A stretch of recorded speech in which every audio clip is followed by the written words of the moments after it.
What is the most unusual and incorrect reason you've had the police called on you? 1. My boyfriend and I once got a hotel room for the night just to hang out and spend time together. We were both in college, living at home, and wanted some time away from our parents. There was a knock on the door, and it was about 5 police officers, ready for action. Quite scary when, out of nowhere, you go from canoodling and watching movies to being frisked and sternly questioned, more like accused. Turns out some very bored, probably paranoid, nosy neighbors at the hotel had called them, saying they heard us planning a robbery and that we had kidnapped a child, holding him against his will, and that they could hear him calling for help. They also said they heard us talking about a giant stash of weapons that we had to get the job done. It was quite the story, so good, in fact, that it came straight from a movie. It just so happened that it was the storyline from the movie my boyfriend and I had rented. Lo and behold, after a good laugh while playing back some scenes from the film, and a check of our room to ensure we didn't have any children tied up, the police wished us a good day and went on their way. They then headed straight to the room of the people who called about us and gave them a talking to for wasting their time. 2. I was at a shopping mall when I was approached by 2 local police officers who asked if I had seen anyone with a gun. Before I could speak, a woman popped out of a shop behind me and yelled, "That's him. That's the man with the gun." This left the officers and me looking at each other, trying not to laugh. Yes, I did have a gun, a stainless .357 revolver in the holster next to the ammo pouch, handcuff case, and radio. I was in full police uniform with sleeve patches and a badge. I was a member of the department that provided security for the governor and first family of our state. The first lady of our state was in one of the stores shopping about 20 feet from me. The woman had called the local police dispatcher and reported a man with a gun in the mall. 3. I was awakened by urgent pounding on the front door. I rushed downstairs in my underwear, thinking the house was on fire or something. 2 officers were standing there. One of them brusquely informed me that it was illegal to do construction without a permit or at 7 a.m. on a Sunday morning. "Oh, that darn woodpecker," I replied.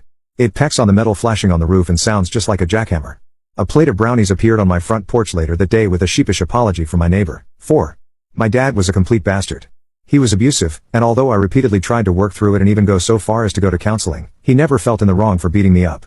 Black eye, fractured both wrists, busted lip, bruised ear, you name it, I wanted an apology. I was at his house speaking to him after my grandmother died, and he was pretty drunk at 10 a.m. We got into an argument, so I wanted to leave, but he grabbed my purse, not knowing I had a hidden key. My purse had my wallet, phone, money, ID, and keys to my apartment, but I just wanted to get away from him. I was sitting at a light a few miles away from my dad's house when I noticed police running between cars in my rearview mirror. I thought someone was in trouble. Imagine my surprise when the cop pointed a gun at my head and told me to get out of the car. I was confused, but I cooperated. I got out, and then he told me to get on the ground so he could cuff me. It was a nasty, dirty road at a really busy intersection, but I did it. When they got me to the side of the road, handcuffed and out of traffic, I told them I wasn't a car thief, that it was, in fact, my car. They checked the registration and insurance and found an extra license in the registration. Once they realized it was my car, they were very apologetic. They told me my father had called, claiming his car had been stolen by a girl he thought was armed, and that the car belonged to his daughter, who was supposedly out of town. My father didn't know I had another ID, so he thought I wouldn't be able to prove I was who I said I was, that I'd get arrested, and my car would be impounded. It was his way of showing me he could make my life hell. Funny thing is, that's illegal, it's called misuse of 911, and they'll arrest you for it. So they let me go and arrested my father. The craziest part? My father called me to bail him out. I did not. 5. I was in a mall when I saw a very attractive woman. As a single young man, I thought, yeah, talk to her. Get her phone number. You'll never see her again if you don't. Needless to say, I approached her. We had a 10-minute conversation, and she gave me her number. I was ecstatic. I left the mall and was heading to my car when 3 cop cars pulled up with lights blazing.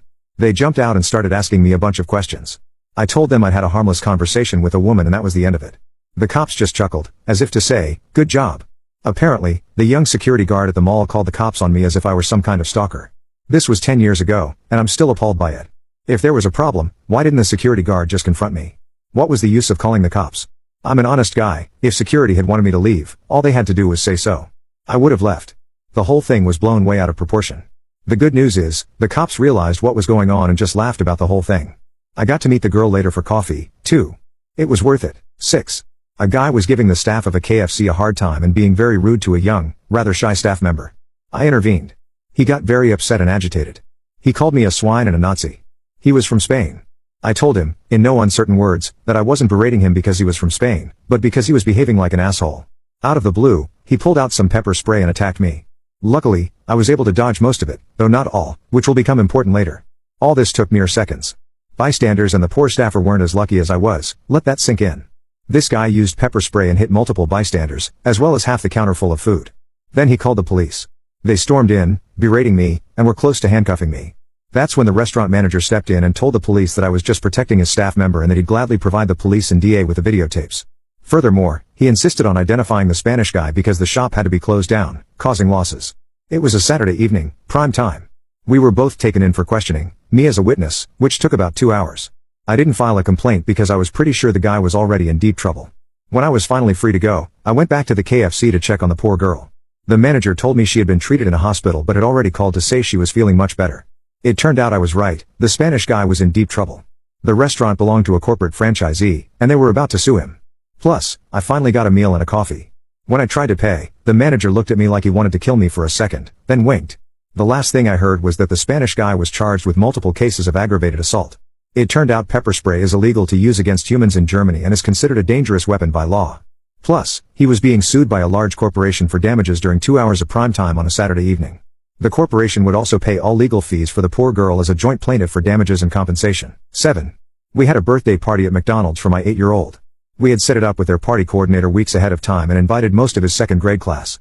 When it was time for the party, the crowd gathered in the play area. The kids were playing, and we told the staff to start bringing the food. They were out of kids' meals, toys, and even small cheeseburgers. We had paid a 50% reservation fee based on the number of kids. We asked to speak to the manager, but they said he was out sick. We asked them to go ahead and bring out the cake, it was still frozen. So we told the kids and their parents to come back to our house, where we'd at least have ice cream and open presents. It wasn't what we envisioned, but we made the best of it. We finished the party at our house, and everyone seemed to have a good time. Shortly after everyone left, the police showed up. McDonald's had reported us for theft of services. As we were talking to the officer, the night supervisor, who wasn't there when we left, called and demanded that we pay the balance. I told her no, and to have the store manager call us to find out why. I explained to the officer what had happened, and he said that since we had made a prepayment, it wasn't theft but a business dispute, which isn't criminal and isn't in his jurisdiction. The regional manager called us the next day, full of apologies, and gifted us 2 additional parties at other stores in the area at no charge. He also let us know that the manager, night supervisor, and party planner had all been replaced.